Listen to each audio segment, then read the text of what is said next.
Well, in our original series, Project Home, we're regularly breaking down housing policy, problems, and solutions. And this year, in another in-depth series, Campaign 2020, we're helping voters better understand the decisions ahead of them. Tonight, Susie Steimle and Wilson Walker take a closer look at San Francisco's Proposition E. It's an example of the politics of housing and why it's so difficult to get anything done. If you ask anyone, does San Francisco need more affordable housing? Yes. Yes. Yes, absolutely. But how about if Proposition E will make that happen? No, absolutely. Yes. But no, it's not an affordable housing ballot measure. Or is it?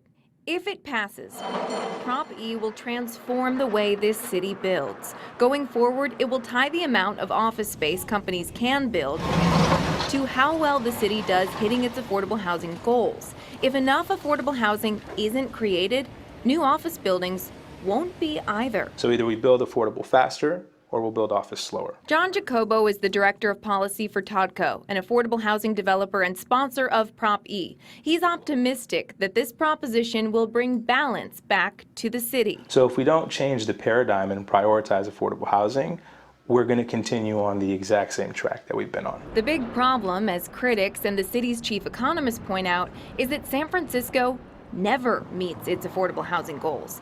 In the past decade, San Francisco came up short, building only 35% of the affordable housing it was required to. If this trend continues and Prop E passes, the city could end up having 10.6 million fewer square feet of office space in 20 years. The city's economist determined this will have a negative financial impact, leading to fewer jobs, higher office rents, reduced income, and employment. Plus, Prop E is going to take away one of the main funding sources that we have to build new affordable housing, which is the fees that office developers pay. Less office space means less city revenue and less money that would go toward building affordable housing. But supporters say the status quo simply can't continue. But until we have this unfortunate carrot and stick, folks are not going to act. And some will say, yes, they will, but I will point to history and say, no, they haven't. This may sound like a good idea. The unintended consequences is this is going to significantly reduce the amount of affordable housing that we can build, and it's going to drive office rents even further up. For voters, it comes down to who you trust and whether you're an optimist or a realist. And it can be confusing, especially because critics will argue that Prop E actually does the opposite of what it advertises. True enough, but as divided as they may be on the proposition, there is one thing the two sides might well agree on. Prop E is a symptom of a much larger problem. I mean, this is definitely not something where we have people that are totally for housing and totally against it. It's that literally every single person is both for and against housing. The secret of San Francisco is nobody wants it to change from the day they moved here. That's the reality of it. While Prop E targets office space, the root of the problem is still lack of housing and the inability to create much of it, a problem not limited to San Francisco.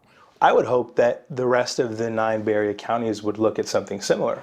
Absolutely. It's a regional issue. And that's one of the things, one of the complaints about this particular ballot measure is that it just pushes the food around on the plate, pushes the problem around. And there lies the complexity of achieving a jobs-housing balance. The imbalance does not respect city limits or county lines. And with no real regional strategy for addressing that, the result is local ballot measures all over the region tinkering with that much larger problem. It's not a one-dimensional solution because it's not a one-dimensional problem. And so you see different ballot measures trying to take different bites kind of at the apple, if you will. So the region's housing challenge continues to be fought at the local level, county, city, sometimes block to block. Yeah, and people are willing to make the perfect the enemy of the good.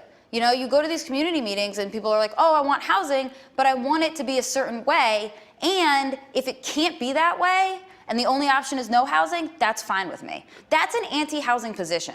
Yeah, and I would look straight at the top if I could. If I had a magic wand, we would start at the federal level.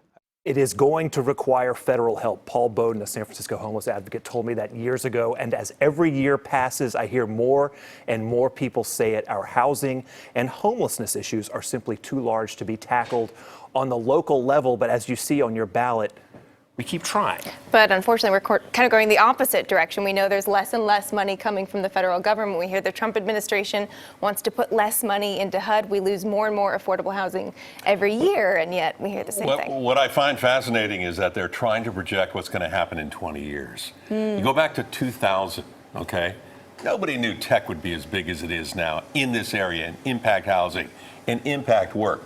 20 years from now, you tell me, flip a coin, tell me what it's going to be like. Well, you mentioned there are task force and you know, sort of the conglomerate groups that try to manage growth in the Bay Area have looked at this and looked at the imbalance of housing and jobs and how it spreads, you know, people moving out to the valley. We talk about super commuters and all this works together, and yet no one's been able to sort of find the magic bullet to get everyone on the same page. Supporters of Prop E will say if we had this before tech, we wouldn't be in this mess. But that's their argument. Yeah, if only if.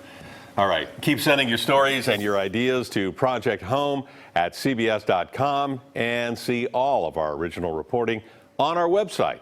And for a complete breakdown of the Bay Area races ahead of the California primary, less than a week away now, you can check out our special section at kpix.com/campaign2020.